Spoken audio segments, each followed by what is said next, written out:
কোনটা আসো glass protector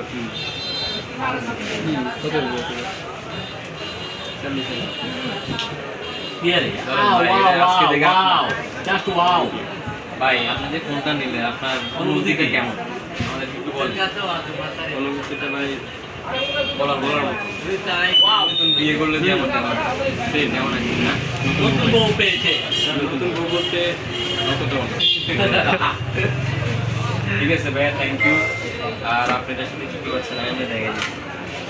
এটা হচ্ছে আপনার যে গ্লাস আছে এটা লাগানোর জন্য এটার সাথে একটা স্পেশাল কাভার আছে। কাভারটা এটা হলো আমরা হাসপাতালে করে চার্জার, এটা হলো কেবল, ব্যাটারি কি এটা কিন্তু অন্য কামা লাগবে ভাই আমাদের। হচ্ছে